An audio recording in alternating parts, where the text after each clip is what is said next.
37절까지 우리 같이 교독으로 읽을까요? 누가복음 10장 30절에서 37절입니다.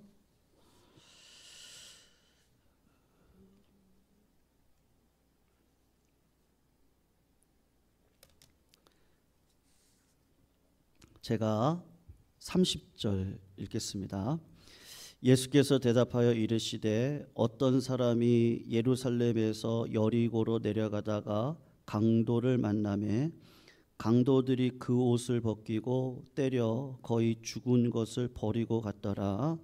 마침 한 제사장이 그 길로 내려가다가 그를 보고 피하여 지나가고 또 이와 같이 한 레위인도 그곳에 이르러 그를 보고 피하여 지나가되 어떤 사마리아 사람은 여행하는 중 거기에 이르러 그를 보고 불쌍히 여겨 가까이 가서 기름과 포도주를 그 상처에 붓고 싸매고 자기 짐승에 태워 주막으로 데리고 가서 돌보아 주니라. 그가 주막 주인에게 둘을 내어주며 이르되 이 사람을 돌보아 주라. 비용이 더 들면 내가 돌아올 때에 갚으리라 하였으니 네 생각에는 이 세 사람 중에 누가 강도 만난 자의 이웃이 되겠느냐. 같이 읽습니다. 이르되 자비를 베푼 자니이다. 예수께서 이르시되 가서 너도 이와 같이 하라 하시니라. 아멘. 제가 청년 시절에 이제 많은 분들을 직접 만나볼 수 없잖아요. 그러니까 이제 책을 통해서 수많은 저자들을 만났는데 그 중에 한 분이 서울여대의 장경철 교수님이 계십니다. 그분이 쓰셨던 책 가운데 하나가 뭐냐면 이제 품성이라는 책이거든요. 그 품성이라는 책에서 성령의 9가지 열매가 있잖아요. 사랑, 희락, 화평, 그리고 오래 참은 다음에 뭔지 아세요? 자비잖아요. 이 자비, 이 품성으로 9가지 열매를 품성이라는 의미에서 이제 말씀을 이렇게 쭉 풀어가시는 책이 있는데 그 중에 이제 자비, 오늘 설교의 제목이 자비인데 이 자비에 대해서 이렇게 이야기를 하시더라고요. 오직 성삼위일체 하나님 안에 있는 성품이 뭐냐? 그러면 이제 자비라는 거예요. 그래서 우리가 하나님의 은총 안에 들어갈 때에만 나올 수 있는 성령의 열매가 뭐냐? 그게 자비다. 그렇게 말을 하시더라고요. 헬라어로 이 자비라는 말이 뭐냐면요, 크리스토테스 이렇게 얘기를 합니다. 뭐라 그랬다고요? 크리스토테스. 나우나가 불렀던 테스 형, 소크라테스 아니에요?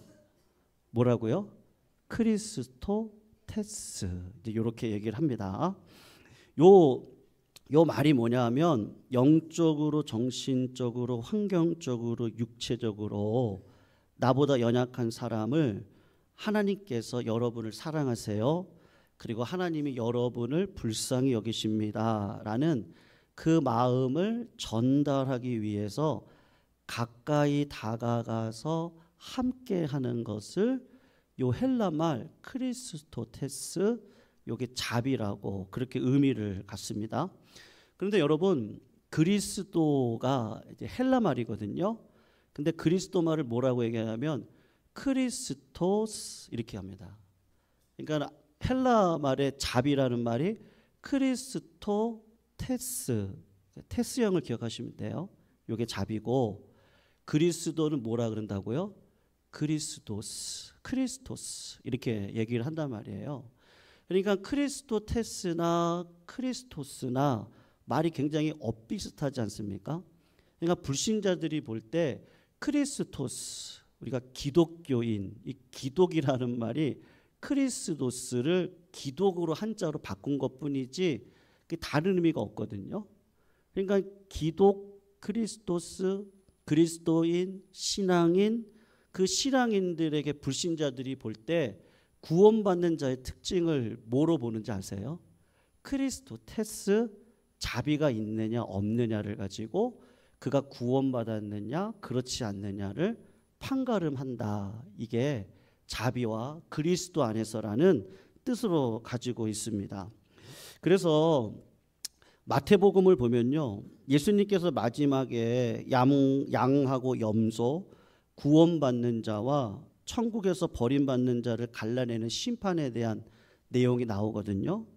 그런데 그렇게 얘기하지 않았어요. 예수님이 네가 나를 믿느냐 이렇게만 얘기하지 않고 뭐라고 얘기했냐면 양과 염소를 갈릴 때 주님이 이런 표현을 하셨단 말이에요. 내가 헐벗었을 때에 네가 나를 입혀줬다. 여기 요 본문 말씀, 오늘 본문 말씀이 강도 만난 자가 누구냐. 이게 굉장히 중요한 내용인데요. 그러니까 예수님이 어떤 모습으로 오신다는 거예요. 강도 만난 자의 모습으로 이 땅 가운데 오신다는 거예요. 그러니까 저도 신앙이 어릴 땐 야, 신앙의 그 증거를 뭐로 보여주지?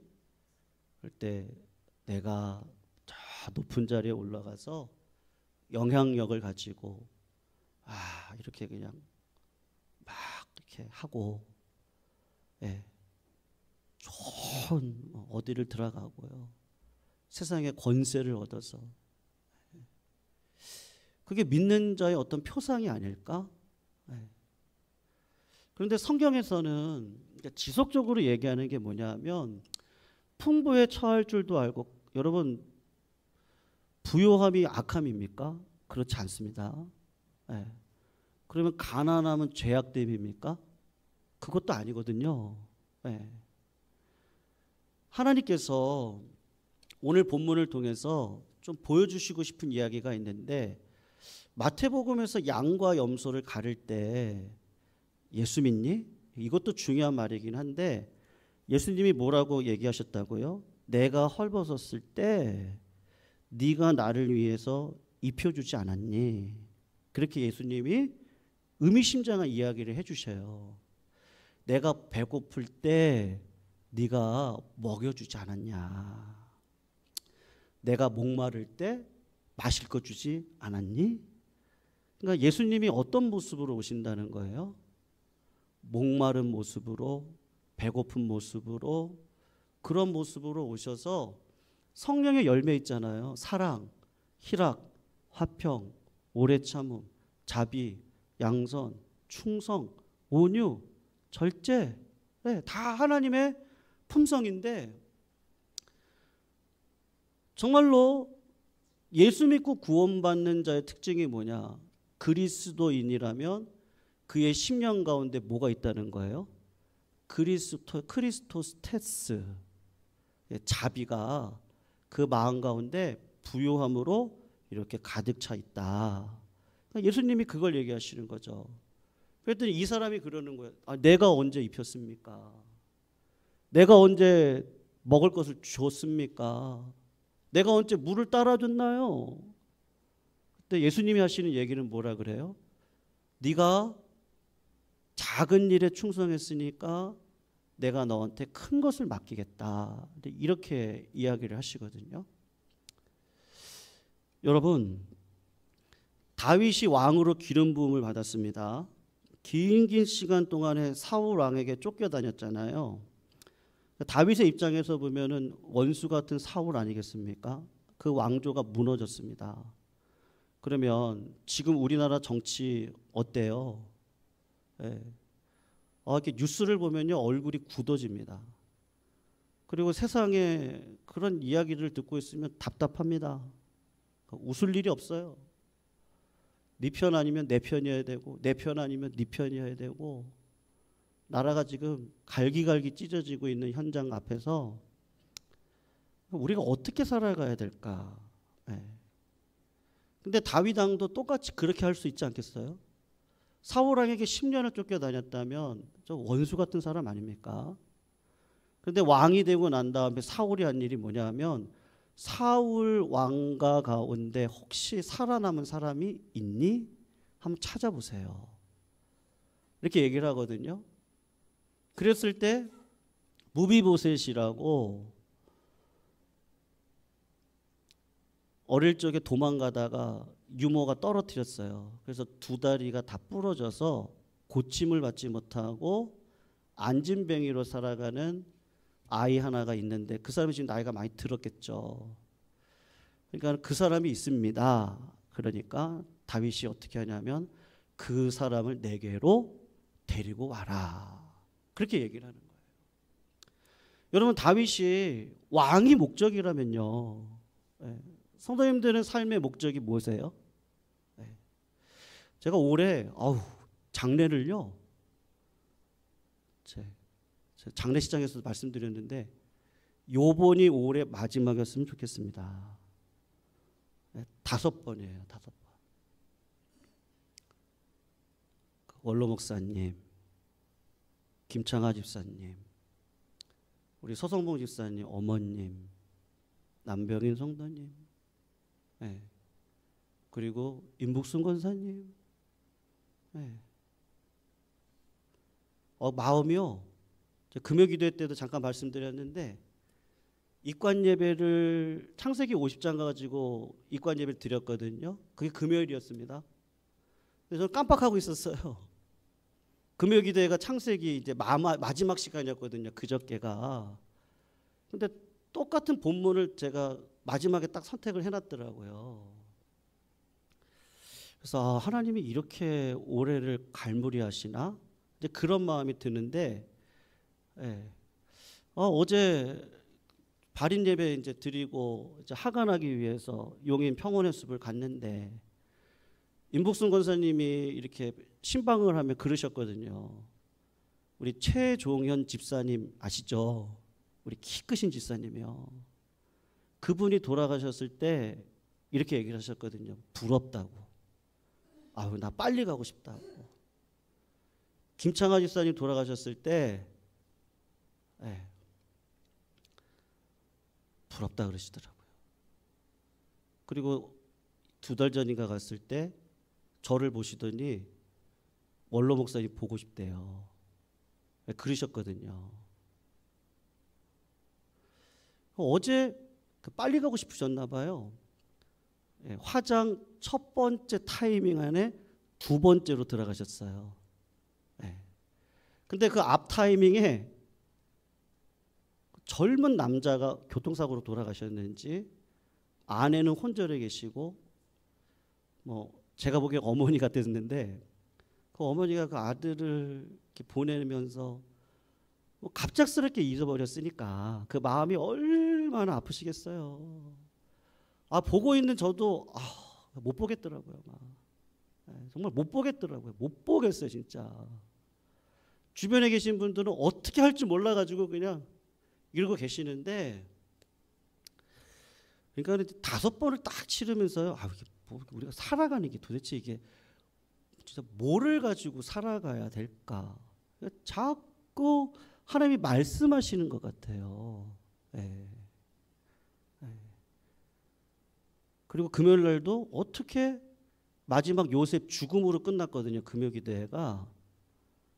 그러면서 5번째 장례식을 딱 치렀단 말이에요. 그러니까 여러분 지내놓고 봤을 때 그때도 너무 좋았고 우리 자식들 잘 되면 좋고 교회가 부흥하면 좋고 막 진짜 그러고 싶거든요. 근데 인생의 여정 가운데 진짜 하나님께서 우리의 마음을 기억하시는 건 뭘까? 이제 그런 마음이 요 며칠 사이엔 더 많이 들더라고요. 특히 어제 그 앞에서 그런 모습을 보면서 예상이나 했겠어요. 그 어머니께서 그런 일들을 예상이나 했겠어요. 제가 올해 장례를 5번을 치를 거라고는 생각도 못했거든요. 그러니까 인생이 도대체 뭘까? 이제 그런 의미를 가지고 다시 오늘 본문을 이렇게 보다가 사실 설교 준비는 1달 전이나 다 계획해 놓거든요. 이럴 때 이런 말씀을 증거하고 죄송합니다. 오늘 제가 개인 얘기가 너무 많습니다. 죄송합니다. 근데 갑자기 이런 얘기가 나오네요. 용서하시고 들어주세요. 그런 마음이 들어요. 여러분, 다윗이 목적이 왕이었다면요, 내가 그냥 수하들 거느리고 왕 같은 인생 내가 한번 살아보겠다, 그런 거라면 다윗이 하나님의 마음에 합한 사람이겠어요? 그러니까 다윗이 하나님의 마음에 합한 사람이라는 건 그의 마음 가운데 하나님의 마음이 있는 건데, 그 마음에 여러분 사람은 딱 결정적일 때를 보면 아시잖아요. 우리가 뭐 이렇고 저렇고 오해할 수도 있고 판단할 수도 있고 뭐 여러 가지가 있지만, 그 사람이 결정적일 때 무슨 선택을 하는지를 이렇게 딱 보면 그분이 어떤 분인지를 알잖아요. 그러니까 왕이 된 다윗의 입장에서 봤을 때 그 사람이 왕이 되고, 뭐 왕도 그냥 됐어요. 10년을 쫓겨다니는 인생을 살다가 그러다가 왕이 딱 됐는데, 지금 시대처럼 그냥 뭐 다 청산해버리고 새롭게 하고 내 편 만들고, 뭐 다윗이 그렇게 할 수 있잖아요. 내 사람들 세우고 막 이렇게, 그렇게 할 수 있잖아요.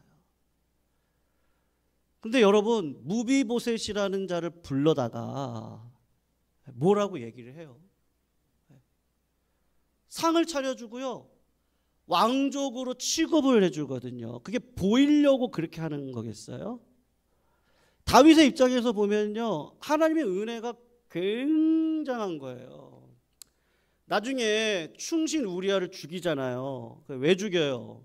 그의 아내랑 간음죄를 범했습니다. 그리고 난 다음에 다윗이 했던 행위가 뭐예요? 하나님이 뭐를 구해요? 네? 성공했을 때도 뭐를 구해요? 자비를 구하고. 내가 하나님 앞에 큰 죄인으로 율법으로 따지면 죽어 마땅한 자리에 있는 자가 나예요.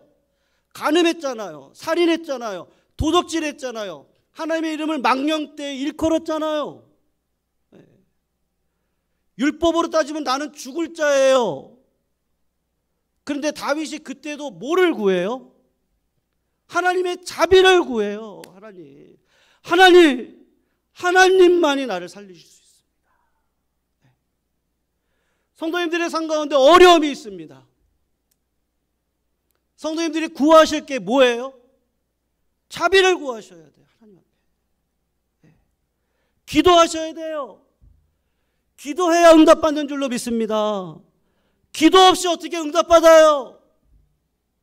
하나님 앞에 생명을 걸고 기도하고, 기도하다 보면 말씀이 오거든요. 말씀에 확신이 들어오면 하나님이 주시는 기쁨을 가지고, 야, 이거 하나님이 하시겠구나, 그 마음이 딱 들어오고, 그러므로 내가 감사할 수 있고. 왜요? 하나님의 자비하심이 내 삶에 온통 덮고 있거든요. 내가 어떻게 교만한 인생을 살아갈 수 있겠어요? 내가 어떻게 딴짓하고 살 수 있겠어요? 하나님의 자비로 구원받아 여기까지 왔는데, 나 죄인이었는데 어떻게 그런 인생을 살아갈 수 있겠냐고요.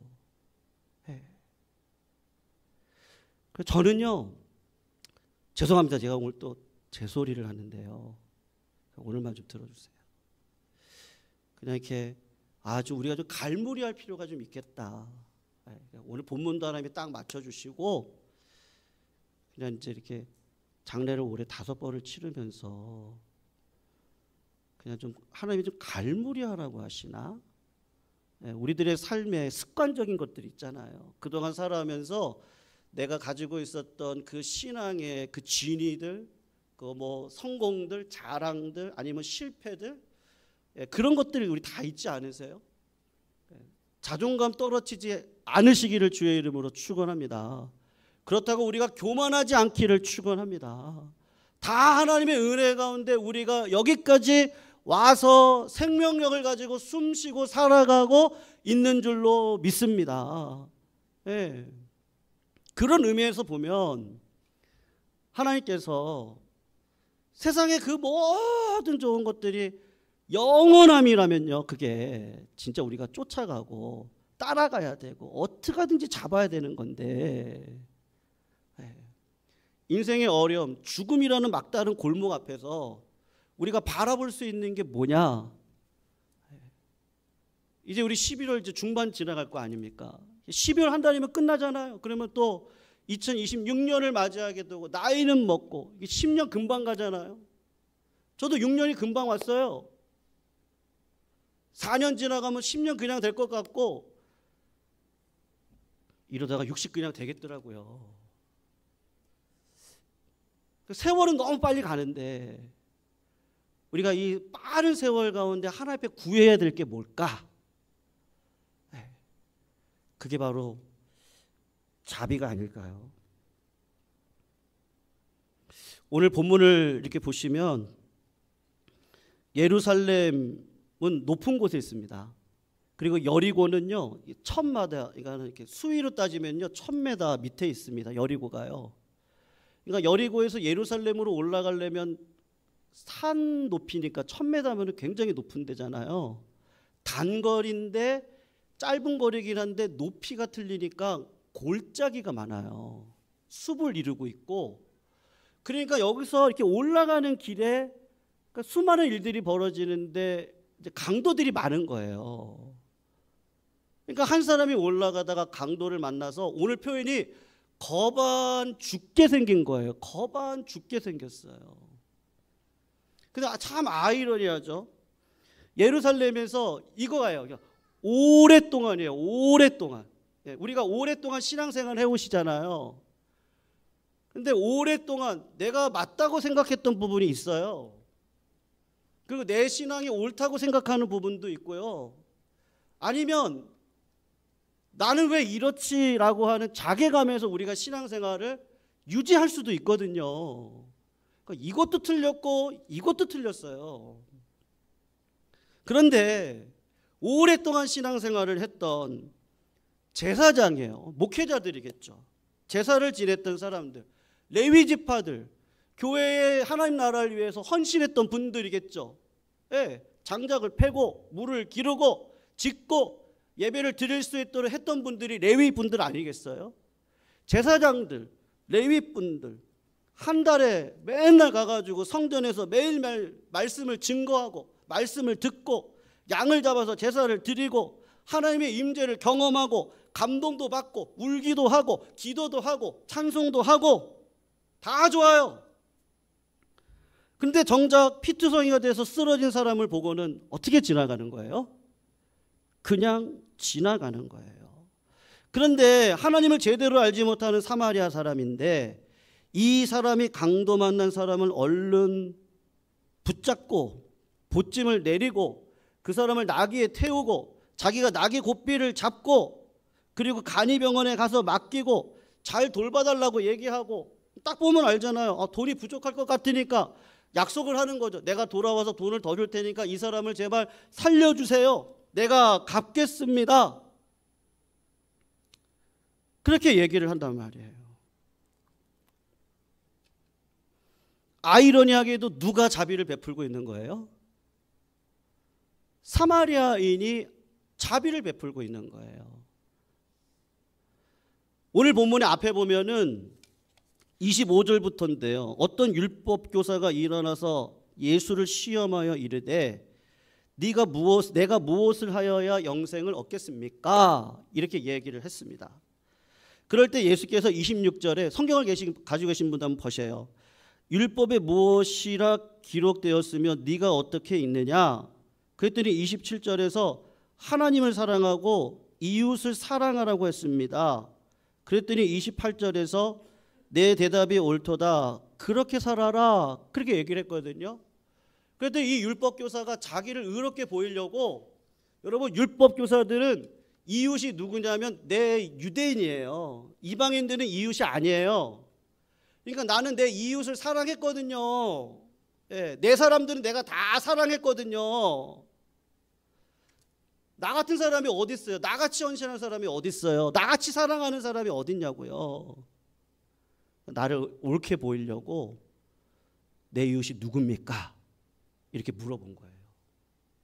그때 예수님이 비유를 통해서 오히려 제사장들, 레위인들은 강도 만나서 거반 죽게 된 사람을 치유하지 않고 누가 하나님을 알지도 못하는 자가 와서 그 사람을 치유해 줬는데 예수님의 마지막 대답이 뭐죠? 우리 36절을 한번 보세요. 우리 같이 한번 읽어볼게요. 시작. 내 생각에는 이 세 사람 중에 누가 강도 만난 자의 이웃이 되겠느냐. 여러분, 누가 강도 만난 자의 이웃이에요? 성도님들이라면 누구라고 이야기를 하시겠어요? 네? 자비를 베푼 자는 성경에 나오는 얘기고요. 네? 뭐라고요? 제가 힌트 드릴게요. 선자로 시작합니다. 네, 선한 사마리아인이죠. 아니 그냥 사자로 시작하면 좋을까요? 네, 사마리아인이에요. 사마리아. 근데 이 사람은 용납하고 싶지 않은 거예요. 사마리아인이라는 말조차 하고 싶지 않아요. 그들은 이방인들이고 장작대기, 저 지옥에 가서 장작대기로 쓸 사람들이지 나랑 같이 지낼 사람이 아니에요. 자존심이 상하니까 뭐라고 대답을 하는 거예요? 자비를 베푼 자입니다. 이렇게 얘기를 하는 거예요. 이 율법교사가 가지고 있는 그 자존감, 내가 하나님을 믿어서 여기까지 왔는데 하나님이 진짜 우리에게 원하시는 거는 뭐예요? 자비죠, 자비. 네. 그래서 예수님이 마태복음 마지막 장에 가서 양과 염소를 가릴 때 지극히 작은 자에게 한 것이 누구에게 한 것이라고요? 나에게 한 것이다. 오늘 본문은 이중적인 의미가 있는데 강도 만난 자가 누구라는 거예요? 예수님이요, 나예요. 그러니까 여러분, 우리가 믿음 생활하면서 제가 이번 장례를 치르면서도 감사한 거는요, 우리 장로님들뿐만, 우리 두 분의 장로님들 늘 헌신하세요. 그리고 성도님들 시간마다 오셔가지고 발인 예배 때 저는 진짜 적게 올 줄 알았거든요. 근데 저기 제가 어디라고요? 저기 아주 멀어요. 저기 신갈에 사시는 남희수 기사님 어디라고요? 아주 저기요. 그 새벽에 남편이 태워가지고 와서 참여해야 되지 않냐고. 우리 권사님 가시는 게 어떻게 오셨어요? 찾아뵈지도 못했다고. 발인 예배라도 참여해야죠. 제가 우리 성도님들이 참 좋다. 제가 그런 생각을 많이 하거든요. 우리 성도님들, 우리 장로님부터 시작해서 우리 성도님들이 참 좋으신 분들이다. 수만 가지 일들이 많으신데 교회 안에 자비의 마음으로. 네. 여러분, 우리가 이 땅을 살아가면서 저는 성도님들이 정말 물질의 어려움이 없으시기를 주의 이름으로 축원합니다. 잘 되셨으면 좋겠어요. 좀 우리가 좀 힘있게 살아갔으면 좋겠어요. 그것도 좋고요. 그리고 종국적으로는 어떠한 상황 속에서도 자비를 놓치지 않는 믿음의 삶을 살아가시기를 주의 이름으로 축원합니다. 왜요? 제가 예전에는요 이렇게 해석을 했었어요. 하나님은 선하시니까 악인과 의인에게 똑같이 해를 비치고 똑같이 빛을 비춰주시는데 그때 제 마음 한켠에 어떤 마음이었냐? 제가 교만한 마음이죠. 나는 의인이야. 제가 그런 마음이 있었다니까요. 근데 이 땅에 의인이 어디 있어요? 다 예수님이 그냥 의의 옷을 입혀주신 거지 다 죄인이잖아요. 왜요? 죄의 싹은 뭔데요? 사망인데 팩트로 보면은 의인이 어디 있냐고요. 나 같은 죄인을 하나님이 자비로 여기까지 끌어와 주셨는데, 내가 의인일 수가 없는데, 내가 죄인인데, 그 말씀이 너무 감사한 거예요. 나 같은 죄인 하나님이 참아주시고 해를 비춰주시고 비를 주셔서 여기까지 오게 해주셨는데 내가 의인일 수 없지. 그 은혜를 내가 받았는데, 그 자비한 가운데 내가 있는데 내가 어떻게 하나님보다 앞설 수가 있겠어요. 여러분, 십자가의 사랑은 자비를 저희들한테 보여주시는 줄로 믿습니다. 그리고 진짜 구원받는 자라면요, 하나님의 은혜를 잊을 수가 없다고 저는 생각합니다. 사랑하는 성도님들, 그 사랑 아시죠? 아세요? 모르세요? 아시죠? 그냥 아만 나오다가 가만히 계시는데요, 아시죠? 네, 아시잖아요. 하나님이 우리를 포기하시겠어요? 하나님이 우리를 죽음의 자리로 내모시겠어요? 절대 그런 일은 없으실 거예요. 자비로 나같이 악한 자를 하나님이 십자가의 보혈로 씻어주시고 은혜 가운데 나를 불러주셨다면, 내가 또 인생의 어려운 가운데 하나님 앞에 원망하고 불평하는 거 아니라 하나님 앞에 자비를 구하고 은혜를 구하고 믿음으로 살아가는 일, 이거 멈출 수 없는 줄로 믿습니다. 그게 구약적인 단어는요, 헤세드라는 단어더라고요. 자비가 뭐라고요? 헤세드더라고요. 그 헤세드를 한국말로 뭐라고 번역해요? 은혜라고 번역을 합니다. 2025년도 우리 예광의 모든 공동체가 갈무리 할 때 이제 오랄이 얼마 안 남았지 않습니까? 사랑하는 성도님들, 우리 자비로 모든 것들을 다 갈무리 하시기를 주의 이름으로 축원합니다. 우리 말씀 붙들과 같이 한번 찬양하실 때요,